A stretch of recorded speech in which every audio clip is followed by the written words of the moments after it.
Hello and welcome to a new video, and this time I want to talk about what I personally like about the dog eye.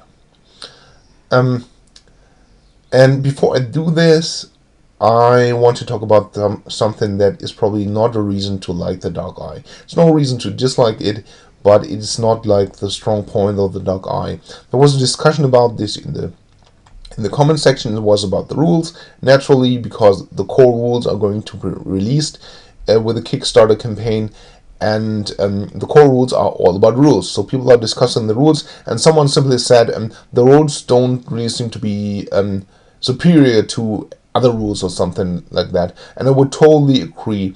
There are, especially in recent years, there have been role-playing games who have really special and cool rules, and the Dog Eye is none of these role-playing games. The Dog Eye has rules that simply work, and you have a mechanic to play with. Sometimes they work better or even great, and sometimes they don't work that great. So the reason for this is simple, because the Dog Eye is very old. It was designed in the 80s, and the rules were basically designed in this time.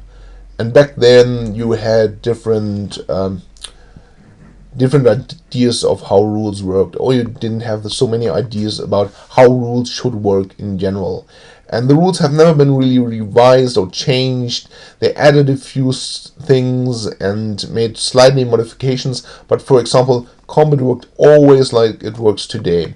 The way you calculated the values, the attack and parade has changed over time, and the parry, not the parade, has changed over time. And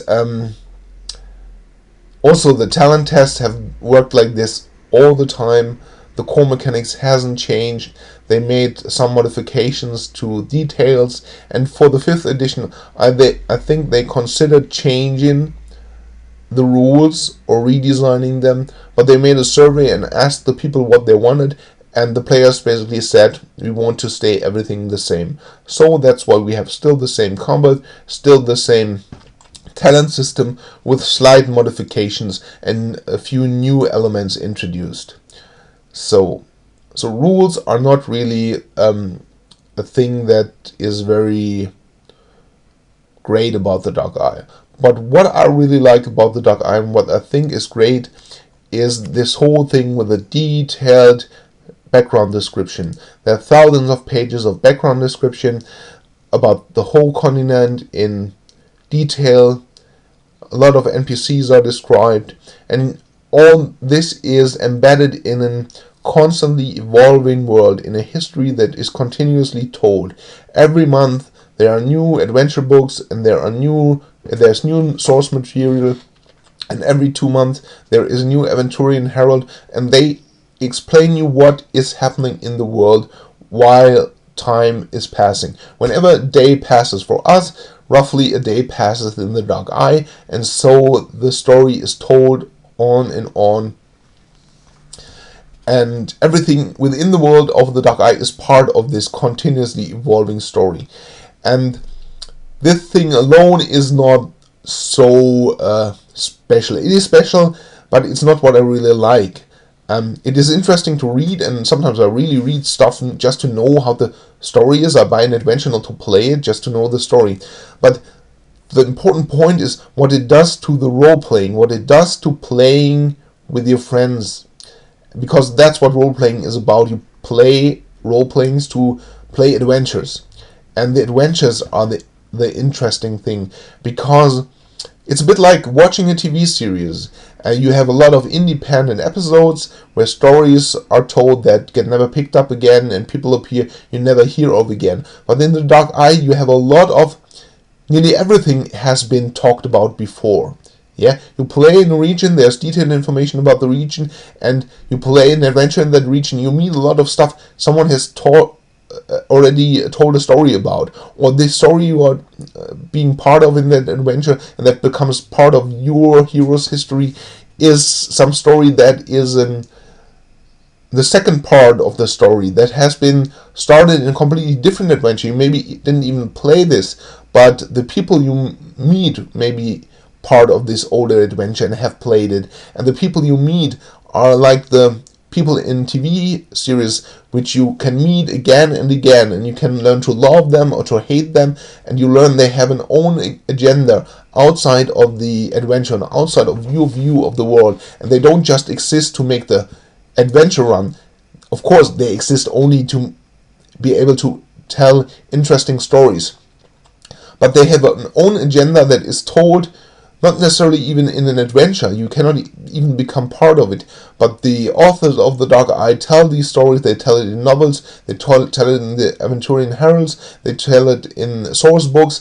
And also this can be part of an adventure or several adventures. There are the typical arc villains you just know about off game because you read the informations about the NPCs, and you know about them in-game, because in more than just one adventures you will meet this person and you have to fight this arc villain of yours or of the world in general. And also you will meet people you like, and you learn about these people, and you learn, and they have a life outside of the adventure, outside of what you really experience as a player and what your hero is experiencing. And this can really enrich the role playing and create really a nice atmosphere and give a lot of possibilities for nice role playing. And that is what I'm trying to talk about now. I want to give you a few examples how this works, how stuff gets picked up, and how stories are told on, and so on. And I try to keep this short, but I will probably easily talk for half an hour. You can now see how long the video has become. I try to keep it short and not, I could talk for hours about all these adventures. What you see here are is a list of all the adventure modules that have ever been released for the Dark Eye through all the editions. I think most of them are from, at least page-wise, the most of them are for the 4th edition, and I expect to come a lot of them out for the 5th edition also. And 5th edition is pretty new. That is everything that has come out for the 5th edition. There are some short adventures, the one you get with the Kickstarter campaign. They are also especially for the 5th edition.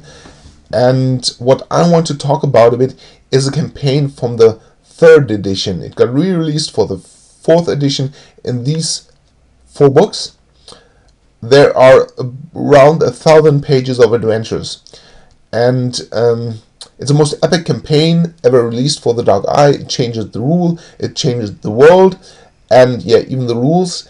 And I'm not so much going to talk about this campaign, but other adventures that were released before the campaign in the 80s, when no one thought of this campaign. They released adventures and came up with stories and things, and these things just got reused in the campaign, or stories got picked up and told on. And after the campaign, a lot of things happened because of the campaign. The phase of the world changed, and I'm going to try to talk about this, and I try to keep it short. And I'm also going to talk about storylines that are not part of this, but are storylines of their own, but they nevertheless have maybe only a minor connection to the campaign. And this, by doing this, I try to show you how there are different storylines and different campaigns and different things going on in the world of the Dark Eye, because it is kind of a living world and a kind of realistic world, as far as you can say this about a fantasy world. So, and let's start here. And I have to carefully pick and not talk too much. This is, yeah, let's quickly talk about this. This adventure is about the 7 magical chalices, and the 7 magical chalices is what's left of the weapon 7 Strike. 7 Strike is my translation of the word. 7 Strike is called 7 Strike because no creature could survive more than 7 strikes of the weapon. Most creatures, a human would die with by the first time he gets hit by the weapon. The weapon was forged by the god of craftsmen, Ingram himself, with 7 strikes of his hammer Melmor. It was given to the goddess Rondra, the war goddess. She gave it to one of her human heroes. And the hero went on and did great deeds and killed creatures that needed 1, 2, 3, 4, 5, 6, or 7 strikes. And after him, other heroes carried the weapon, and at one point there was no longer someone worthy to carry the weapon. So they went on and melted the weapon, turned it into 7 magical chalices. The chalices have names, each one is dedicated to a different element, and they gave the chalices to different people so they would hide them and take care of them, and in time of need they would bring them back together again. They would forge 7 strike again and give the weapon to a hero that was worthy.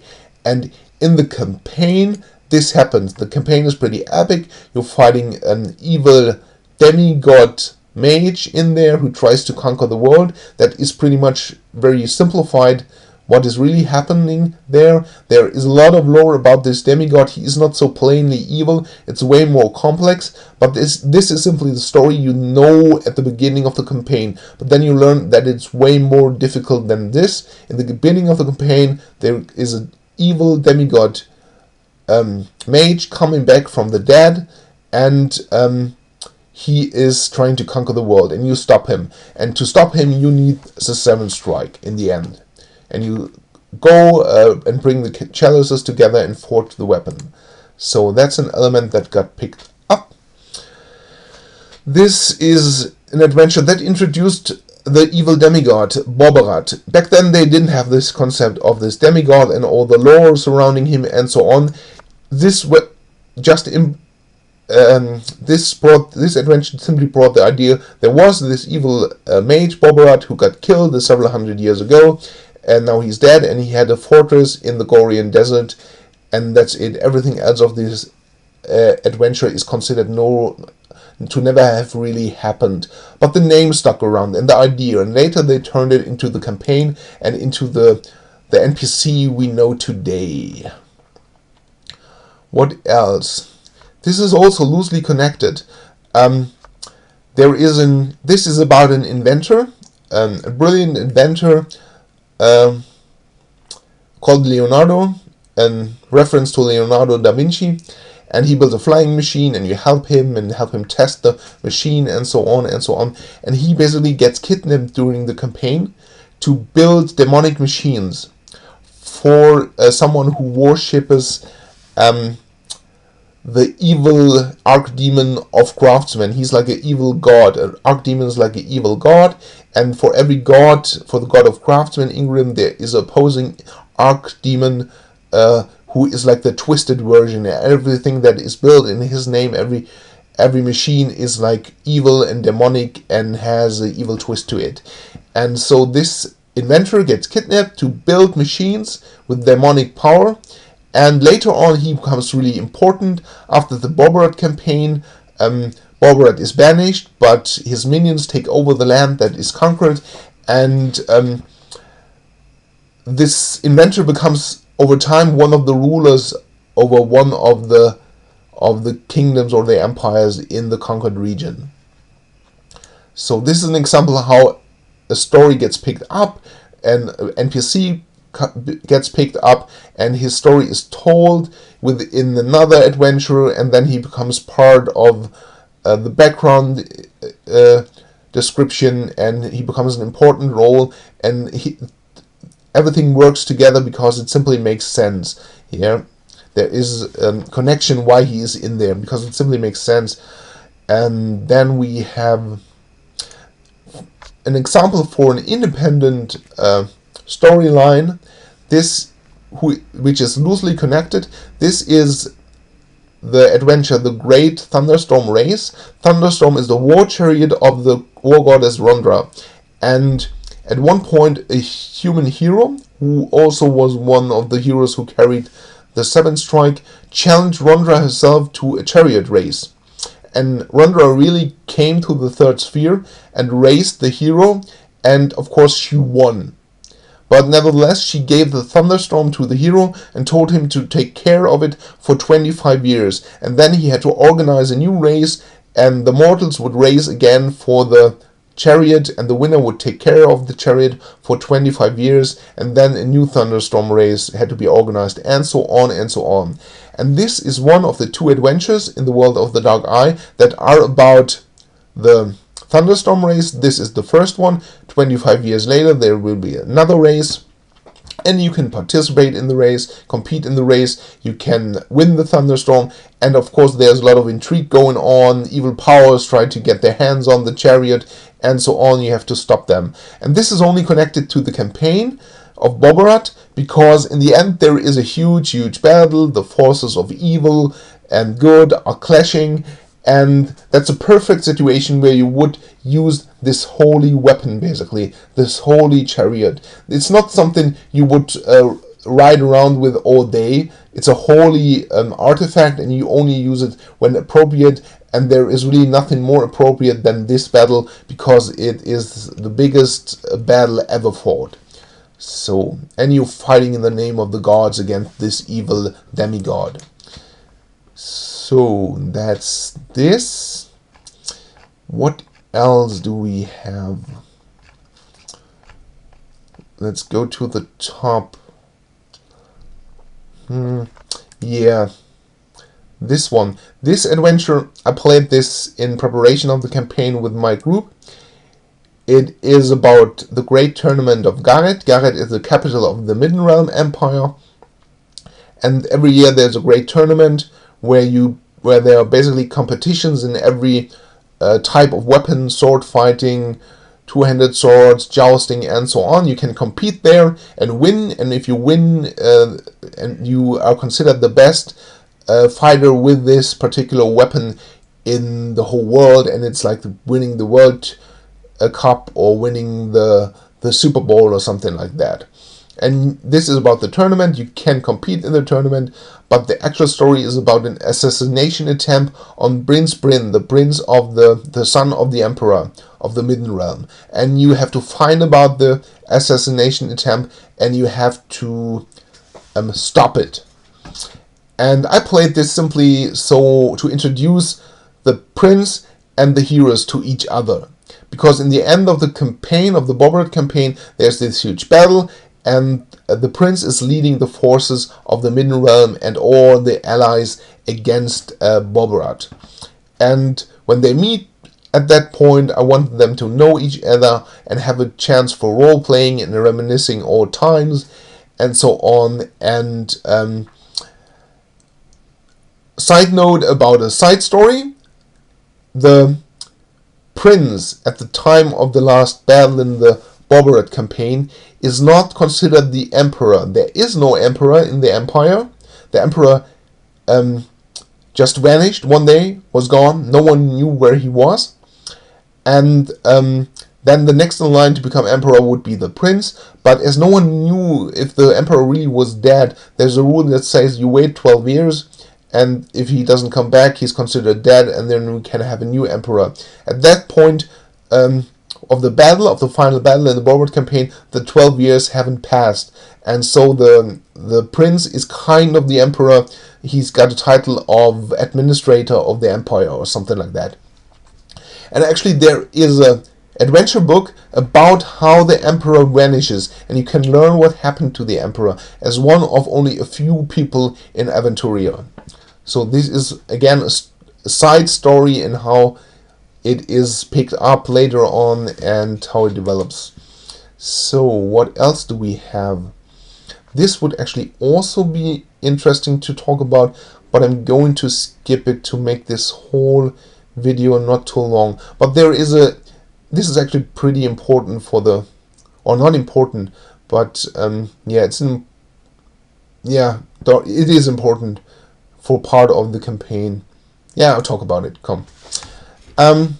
This is about the Amazons and an intrigue about going on in the main castle of the Amazons Kirkham. And the Amazons are kind of an order of women, of female warriors, and they're like an independent force in the region they live in. They have castles all over Aventuria, for example, in the Midden Realm, but they are not about conquering and fighting wars. They are very powerful and skilled warriors, but they are more like a religious cult who worships Rondra as their highest goddess. And so they are like an independent force, no one that are accepted within the empire. And yeah, there's an intrigue going on in the castle, and you have to stop it, and you have to help the Amazons, and you get to know the queen and the Amazons, and you learn about the evil mage who does this intrigue, and this is picked up in the campaign. In the campaign, there is a story of the Amazons fighting against Bobarat, because Bobarat conquers the region where they are located in, and he has to take them out because they are a powerful, dangerous force, and he just has to get rid of them. So there is a story and an adventure module about the Amazons defending their castle against Bobarat, and it is down here, this adventure. So, and you can fight side by side with the Amazons, and it's just a nice, when you have been there before, helped them before, already know them, they know you, and you come back to fight again with them. And this is probably a good moment to talk about the problems with the ongoing told history, because in this battle, the outcome is set in stone. The official story is the Amazons are wiped out in the region. They are conquered. Nearly all of them are killed. The queen of the Amazons, which is kind of a saint of the war goddess Rondra, is killed. And you can't really do anything about it. And if you do something about it and you change the history for your group, you're changing a lot of the history of the Dark Eye. And this will create some problems. And you often have situations where you're like, sometimes you are like a bystander in a story, in an adventure, just looking other people do things, and you can't stop them because that is how the story was officially told. And depending on the adventure, this works out pretty well, and it is not really a problem. Or some adventures are bad at dealing with this, and it leaves you with a bitter taste, and the adventure is kind of just a bad adventure. There are examples for all of them. I think here it worked out pretty well, at least for us. I really remember that it was a pretty cool adventure, and I really cannot remember that we had a problem in the end. But we played this years ago, so don't take my word for granted. Then we have this adventure. This adventure is part of a campaign. It's also centered around the Bobarat invasion, but it is not meant to be played within the campaign. It happens on a complete different place on the continent, and you simply cannot play this campaign and the main campaign. This is a completely independent storyline, but that's also focused around the Bobarat invasion and the fight against Bobarat. And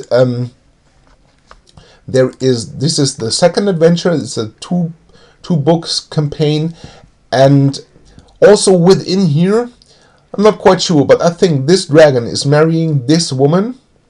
And she is like the queen of an empire, or the princess of an empire, and later they have a son, and he becomes the emperor of the Horasian Empire. I think that is part of this story. Eventually they will marry. I don't know if it happens in this adventure. I cannot really remember. But again, this is a completely independent storyline. This has nothing to do with the Bobarat campaign, but it happens within this Bobarat campaign. And the story of this son that is half dragon, half man, is told on later, and he's very important, and everything took place in this adventure, I think. Or it started in this adventure. Then, what else do we have here? The example I wanted to give. This is the first adventure of the Bobarat campaign, and in this adventure, an area is turned into dust. A huge area in a region is turned into dust because everything in there ages for 500 years in a short time span. So everything grows, gets old, dies, turns to dust. All the plants, all the animals that cannot get out of the region fast enough, and so on. And at the time this adventure was released, I think shortly after, there was a sourcebook released, and it would have a map in it, and there would be a desert where this aging process took place. And this is how stuff from an adventure gets picked up in a sourcebook that describes the region. And there were also then later stories about this desert and what happened there, and all the events of that were happening in the adventure and the Bobbert campaign in general. They are picked up in source material and described in the Aventurian Herald, and there are things that are never actually part of any adventures. For example, when the Bobbert starts to conquer parts of the Midden Realm, there are a lot of refugees all over the Midden Realm, from the people fleeing from the fights and fleeing from Bobbert.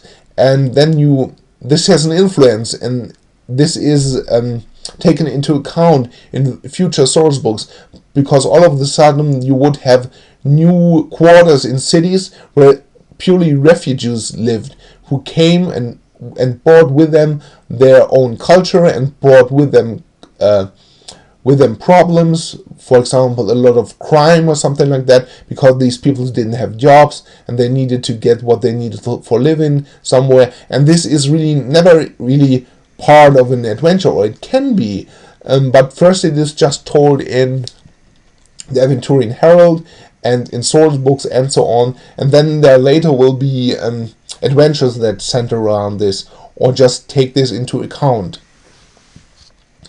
So, and I think I've been talking a lot now, and I tried to make it short, and there is more I could talk about, and I could mention other completely independent adventures and campaigns.